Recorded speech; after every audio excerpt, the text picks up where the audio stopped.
tarde. Boa tarde, Daniel Arcades. Mais uma vez, nós aqui nessa sala, nessa nuvem, nessa morada, nova morada. Nessa nossa Estamos casa. nesses meses nessa nossa casa. E Como é que hoje, você tá? tô bem, tô bem. Também. Uma semana que eu acho que... E esse papo hoje falando de uma coisa que eu adoro, que é... Você sabe como eu sou, né? Militante nesse sentido do lugar do figurinista, do lugar do cenógrafo. Exatamente.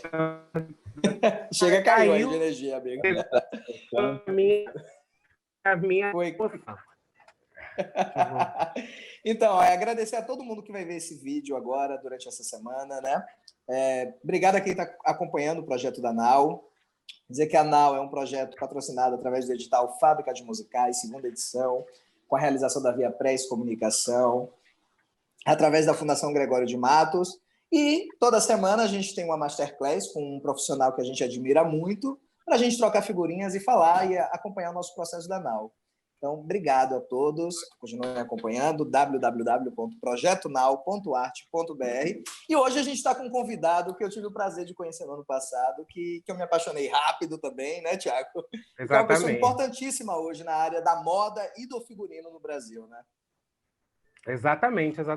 Que aceitou carinhosamente, afetivamente nosso convite, está aqui para a gente hoje falar dessas narrativas visuais, falar dessas concepções, dos caminhos que tanto a moda quanto a indumentário, o figurino, como a gente queira chamar, aponta para a construção não só do teatro, mas também para uma percepção de mundo, para um discurso político, enfim. Fausenhatten, boa tarde. Boa tarde, Fauzi. Obrigado, Daniel. Obrigado, Thiago, pelo convite. Vocês sabem que eu tenho um carinho por Salvador, né? E acho esse projeto, o Fábrica de Musicais, muito lindo. E, enfim, fico muito feliz de poder estar participando de alguma maneira e contribuindo de alguma maneira com o trabalho de vocês. Obrigado. A gente que agradece muito, na verdade. Assim. A ideia hoje, Fauzi, é a gente conversar um pouquinho, né, sobre a sua composição, sobre o seu modo de criar. A gente se conheceu através do teatro, né? E cada vez mais o teatro eu vejo, eu te acompanho muito pelas redes também, então eu vejo cada vez mais o teatro junto com a sua obra, junto com a sua criação de figurino, junto com a ideia de vestimenta. Então a ideia é a gente falar um pouco de como esse processo criativo acontece contigo. Eu acho que começar a falar sobre você. Vamos conhecer Fausenhatten. Eu vou falar rapidinho assim sobre um panorama assim da trajetória. Eu comecei a trabalhar moleque com 16 anos. Eu queria ter independência, queria fazer minhas coisas. Comecei a comprar uns tecidos, costurar e sair para vender. E, enfim, assim a coisa foi se desenvolvendo. Chegou uma hora que eu, enfim, comecei a trabalhar mais e ter enfim, uma roupa e uma coleção mais bem desenvolvida. E foi exatamente na época que o Paulo Borges estava começando a organizar o Fitoervas Fashion. Aí ele me convidou para ir para o Fitoervas Fashion. Comecei a fazer os desfiles e aí depois virou São Paulo Fashion Week. Enfim, eu tive essa trajetória que pegou esse bonde que passou aí, né, que levantou a moda no Brasil e inclusive que começou a mostrar a gente para fora do Brasil, né? Eu comecei a trabalhar mais ou menos em 86, 87, o Fitoervas Fashion começa mais ou menos, acho que em 93, e depois, já em 99, eu faço meu primeiro desfile fora do Brasil, em Los Angeles. Em 2000, 2001, eu fico em Nova York. Depois eu vou para Milão. Então, eu tive uma trajetória que me levou para esse lugar do estilista, com possibilidades de carreira internacional e tudo mais. E quando eu estava lá, eu comecei a olhar um pouco aquele universo e questionar um pouco se de fato era aquilo que me interessava e aquilo que eu queria. E depois de ter passado 2 anos desfilando em Nova York, 1 ano desfilando em Milão, 2 anos desfilando em Milão, eu cheguei à conclusão que eu queria voltar e parar, ficar quieto um pouco desfilando em São Paulo. São Paulo Fashion Week estava num momento muito bom, todos os jornalistas internacionais vinham para cá, e eu acabei fazendo essa escolha de não desfilar mais internacionalmente mas tive uma carreira muito significativa, né? Até em 2008, quando eu vendi minha marca, aí eu fiz uma marca nova que se chamou FH, continuei trabalhando e tudo mais. Só que, junto com essa decisão de não desfilar mais internacionalmente, vinha uma crise criativa, no sentido de que eu, além de fazer as coleções, eu tinha uma série de incumbências administrativas que, no final, me tomavam muito tempo e eu comecei a me sentir um ser muito pouco criativo. E aí eu resolvi ir para uma escola de teatro, que era uma coisa que eu sempre gostei de fazer, e eu fui para o Célia Helena, fui para fazer um curso de 6 meses, no final acabei fazendo um curso de 3 anos lá, e foi uma experiência muito significativa. Primeiro, porque era um lugar onde, à noite, eu apenas criava, eu não tinha preocupação nenhuma se aquilo vendia, se aquilo não vendia, se aquilo funcionava, se aquilo não funcionava. Eu não respondia a ninguém, era um trabalho de criação pura. Realizava um desejo e um interesse meu, eu sempre fui muito interessado em teatro, na caixa cênica, sempre fui um espectador de teatro, de dança, de circo e tudo mais. E ali eu comecei a entender que eu poderia ter um monte de outros instrumentos junto com o meu trabalho da moda. Eu tinha um palco no meu trabalho, porque eu fazia desfiles de 6 em 6 meses, às vezes até mais outros desfiles no meio disso. Então eu tinha um palco e eu comecei a olhar aquele palco, olhar aquelas apresentações e eu comecei a fazer experiências com aquilo, né? Então ali eu comecei a fazer performances, ali eu entrei em cena, ali eu comecei a cantar, ali eu fiz um desfile de marionetes, experimentando esse universo das bonecas. Ali eu coloquei companhias de dança no meio do desfile. Eu acabei fazendo ali uma série de coisas que hoje as pessoas passaram a fazer nos desfiles de moda, que naquela época não eram muito comuns. Mas isso também, anos 2000? Desculpa. Isso eu já estou mais ou menos em 2008, 2010, vamos dizer assim. Mas... Acho que foi meio a partir de 2010. E aí, também a partir de 2010, eu sou convidado para fazer um figurino de teatro. Na realidade, quando eu entrei no Célia Helena, eu comecei a ser muito convidado para fazer figurinos, inclusive para fazer figurinos das peças que a gente montava lá na minha turma e tudo mais. E eu sempre me segurei muito porque eu achava que eu não podia tirar a oportunidade daqueles alunos e dos colegas todos de exercitarem o seu trabalho e tudo mais. E eu, por outro lado, queria me fortalecer como ator. Eu não queria ser figurinista. Eu achava que eu tinha que ser uma coisa e não podia ser a outra. Acabei fazendo esse figurino, porque era um figurino de um musical, o Médico Monstro. Quem me convidou foi o Fred Hanson, que era um diretor americano. Confiou em mim, né, de fazer esse trabalho. E eu tinha muita curiosidade de ver um musical sendo montado por dentro. Eu tinha esse sonho de, eventualmente, ser um ator de musical, eu tinha essa vontade de participar de uma produção e eu fui. E, na realidade, acabou que, a partir de 2010, eu acabei fazendo uma série de figurinos. Isso acabou se tornando uma carreira, né? Sei lá, já fiz mais de 50 figurinos, de muitos musicais, mas também espetáculos de dança, óperas, enfim, de muitos trabalhos.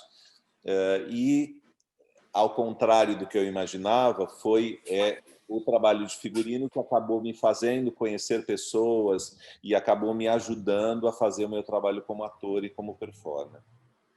Então, a partir de 2010, eu começo a transmutar os desfiles, né, em processos mais multidisciplinares, apresentações mais multidisciplinares. Eu começo a fazer figurinos de teatro e eu também começo a tentar me exercitar como ator.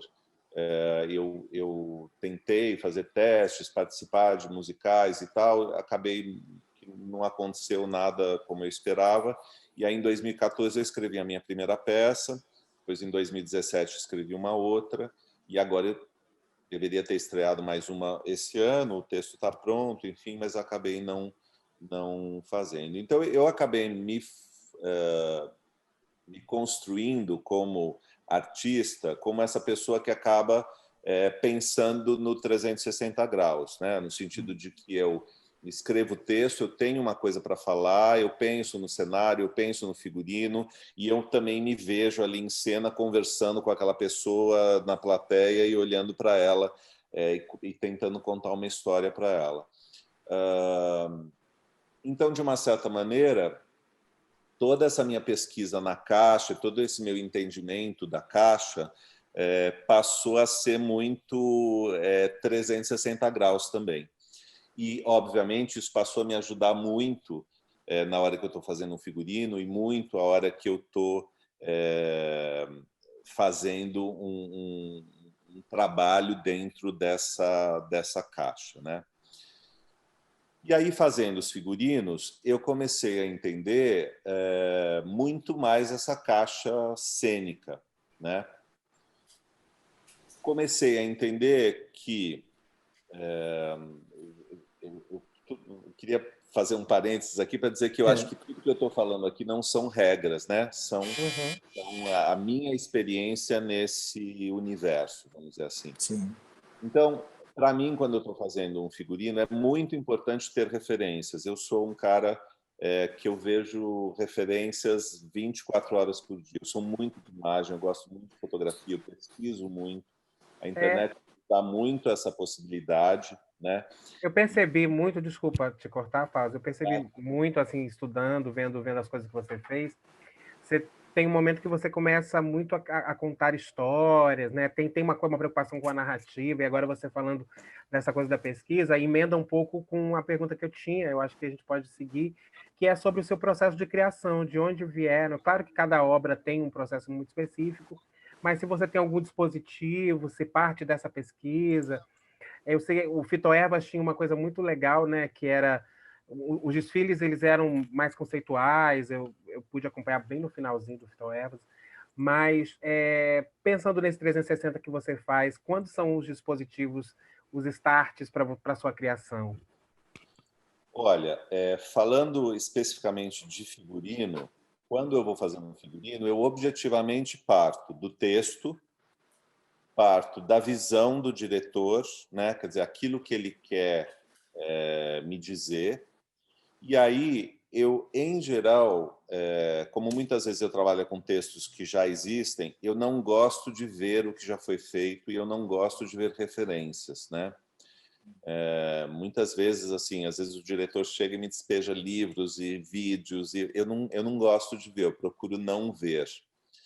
E aí eu tento buscar uma proposta mais pessoal, né?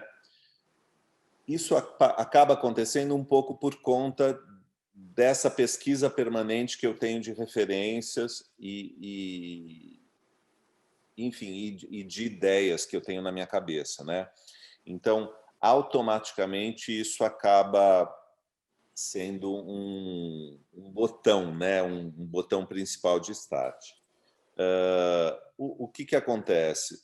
Eu acho que, além disso, a gente tem que pensar qual é o palco que vai ser apresentado, qual é a distância da plateia, qual é a distância da luz, como é que é essa caixa, né? Como é que é essa apresentação, para a gente poder começar a pensar nessa roupa, nessa inspiração e nesse desenho.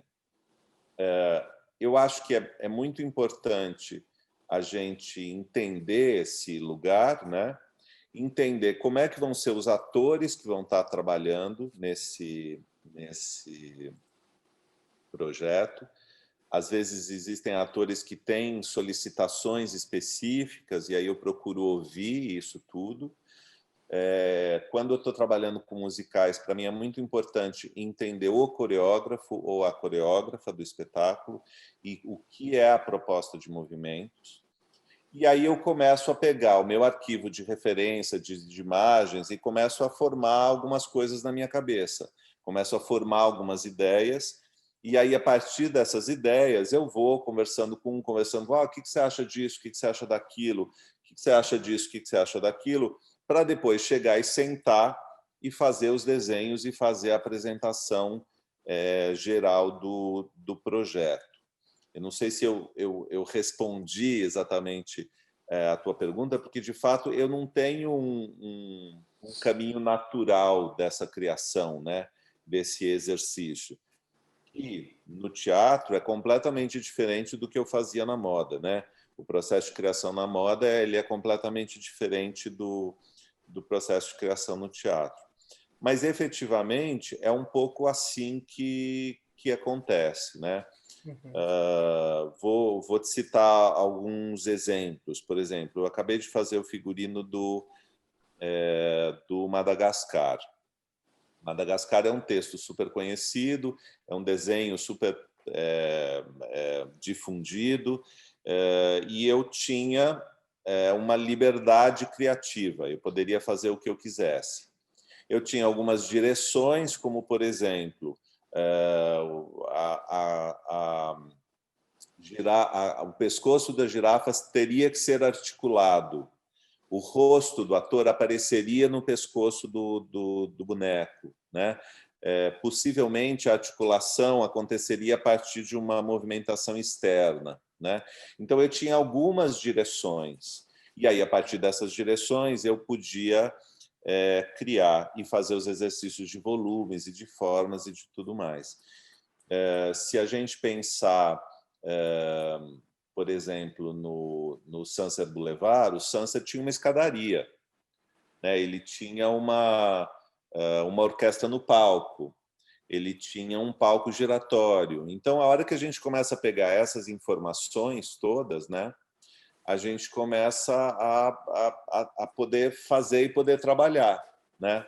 Então, por exemplo, o Sunset foi um espetáculo que eu falei, bom, essa escada ela é importantíssima e o momento que essa escada vai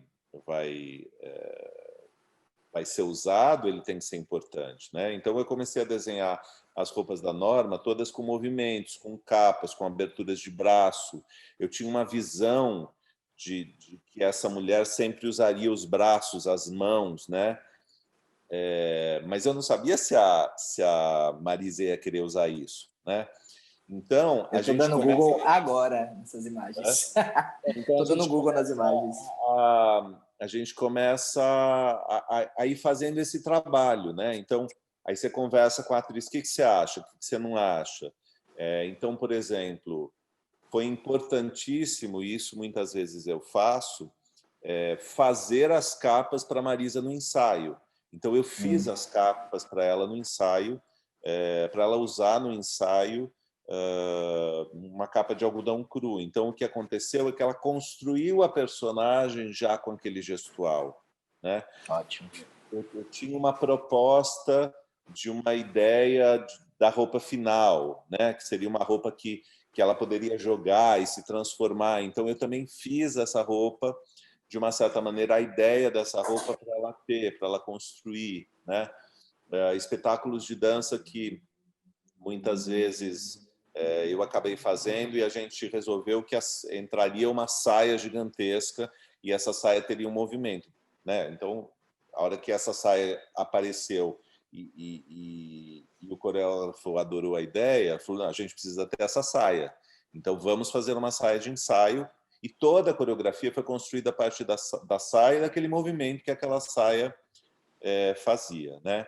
Então, são todos assuntos e argumentos muito importantes para a construção disso.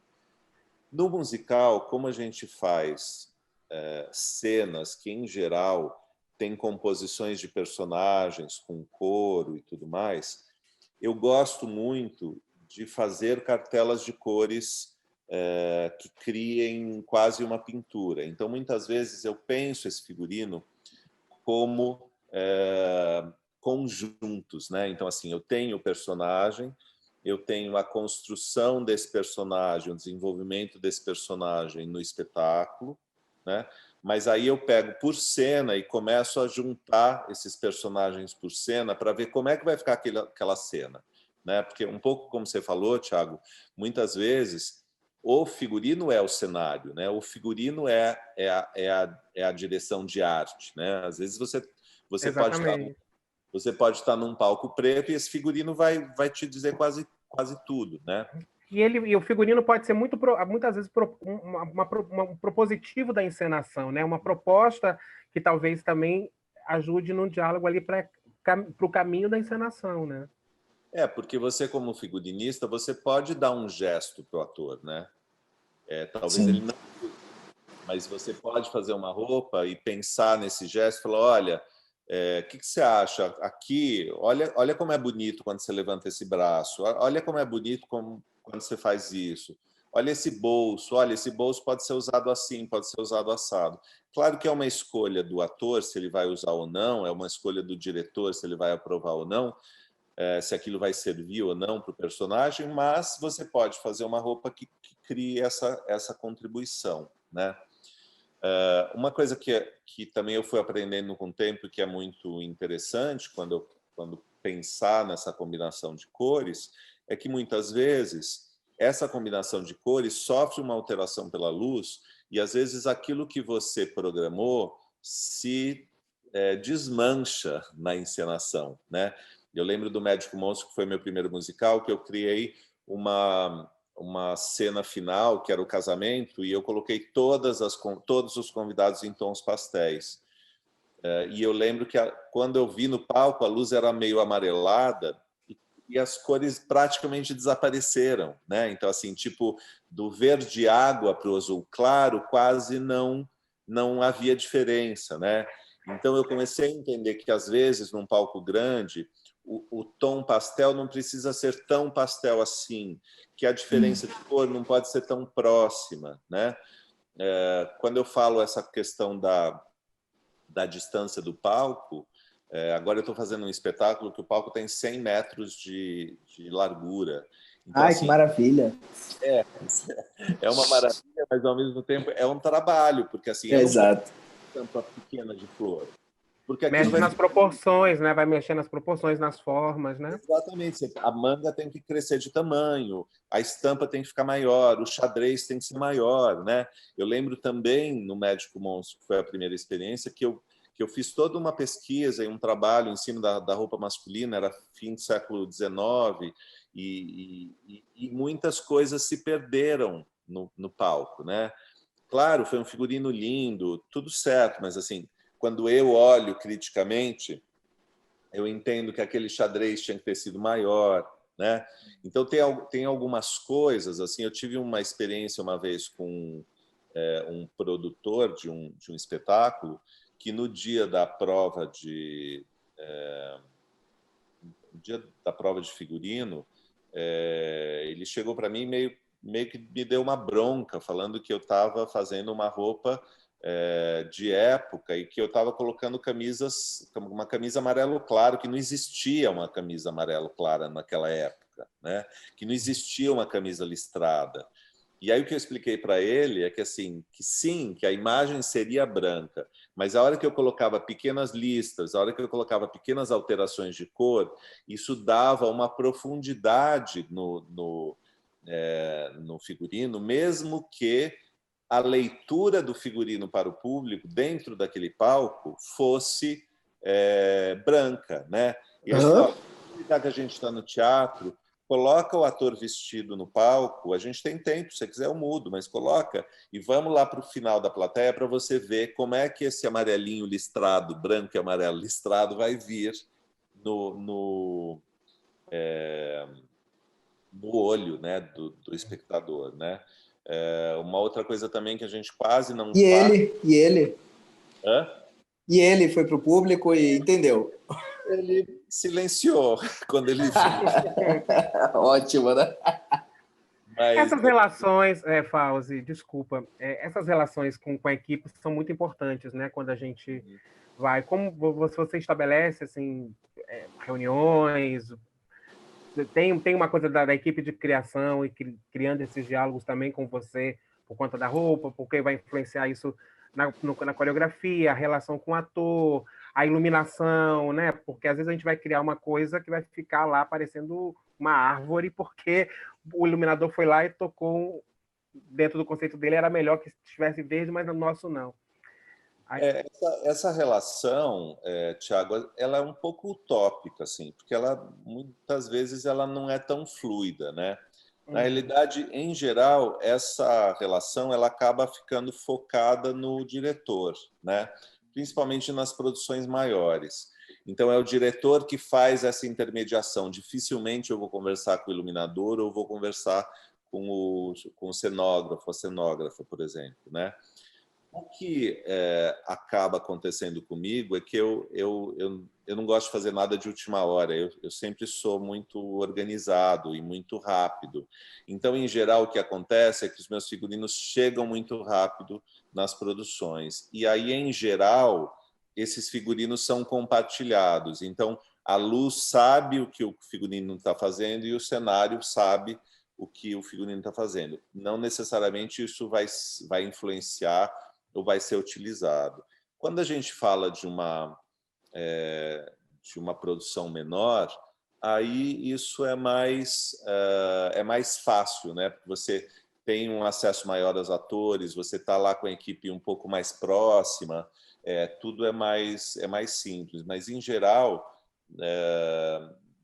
isso acaba dando certo um pouco sob o olhar do diretor, porque o diretor sabe o que eu estou fazendo e aí ele vai pedindo e solicitando coisas para os outros, né? E a mesma coisa, ele já me falou, olha, o cenário tem isso, a luz tem aquilo, e aí ele vai coordenando isso. Mas, em geral, é dessa forma que acontece, né? Bom, enfim. E aí eu, enfim, tenho feito esses trabalhos dos figurinos com essas preocupações. Eu tento sempre oferecer coisas aos atores e aos diretores. Não necessariamente isso acontece, ou isso é utilizado, né? Eu gosto muito de fazer as roupas e, às vezes, até de fazer uns protótipos para já provar, para já sentir no corpo e tal. E é um pouco assim que eu venho trabalhando, né? A gente faz os desenhos, obviamente, os desenhos às vezes eles mostram, às vezes eles não mostram tanto a roupa, mas no geral tudo funciona, né? Então, assim, tem toda a parte de briefing, as conversas, aí tem o momento do projeto, aí às vezes no projeto tem algum acerto, algum ajuste, e aí a gente começa as provas de roupa, e aí nas provas de roupa os atores e os diretores já vão vendo, já vão se encontrando ou não com aquilo, e a gente já vai adaptando os projetos, né?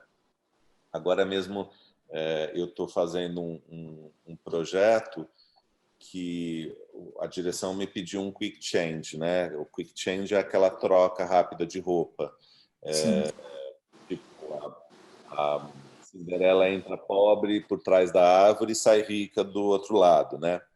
E tem muitas formas de você fazer isso, né? Em geral, a pessoa está vestida com uma roupa, com a outra por baixo, e a hora que ela abre um negócio, essa roupa cai, essa roupa que está por cima entra debaixo da outra e a outra sai, né? E agora eu estou fazendo um trabalho e me pediram um quick change que era de uma roupa de criança para uma roupa de adulto, por exemplo. Mas na mesma atriz. Na mesma atriz e ator, né? E aí chegou num ponto que eu falei, gente, não consigo, não vou conseguir, porque eu não tenho como pôr uma roupa maior embaixo de uma menor, né? Eu não tenho como colocar uma roupa de criança, sei lá, roupa de criança vai ser uma jardineira, uma camiseta, né? Como é que eu vou esconder um paletó, uma camisa, uma gravata, uma meia, um sapato? Não consigo, né? Então, às vezes, acontece esse tipo de coisa. Aí a gente adapta. Não, então vamos fazer uma troca por trás, entra um biombo e a pessoa troca, mas não sai do palco. Aí a gente acha algumas coisas para fazer. E aí tem algumas coisas que, às vezes, acho que também pode ser uma contribuição do figurinista, né? Então, por exemplo, ajudar as meninas a descerem as escadas com as capas, né? Sim. Então, muitas vezes eu subia ali para falar, olha, tá vendo? Faz assim, faz assado, desce assim, olha para cá, tá vendo esse movimento? Faz desse jeito, vamos testar, ensaia, né? Eu fiz um espetáculo que tinha uma troca de roupa, que era a mesma coisa. Era um rapaz que entrava pobre numa loja, ele ia para trás do biombo, e em 20 segundos ele saía de fraque. Claro que existia uma roupa já toda pré-montada, mas a troca não acontecia.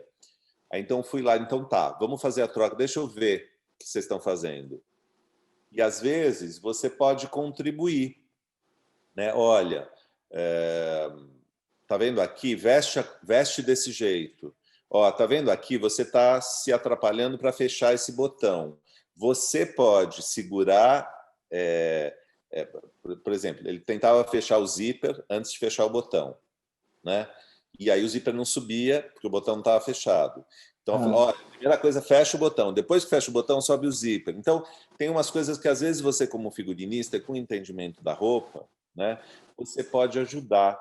Né? Às vezes, um rapaz que não está tão acostumado a vestir um paletó e ele tem que fazer ele tem que vestir um paletó de uma maneira elegante, né? Então, você explica, olha, tá vendo? Veste por aqui. Você não vai pôr o braço por cima, tá vendo? Você põe o braço por trás. Ó, tá aqui, vê. Vamos testar. Faz mais uma vez. Ah, não Eu foi. sou aquele ator que rasga figurino, Fauzi. Muito por conta disso. Eu sou aquele ator que rasga muito figurino por conta disso. Tô aprendendo agora. Não, teve um espetáculo que eu tive que fazer 3 calças, que eram calças largas, para Daniel, que ele rasgava, e não era o tecido que a gente trocou, era mesmo o entendimento. Era o Daniel. Era o Daniel, exatamente.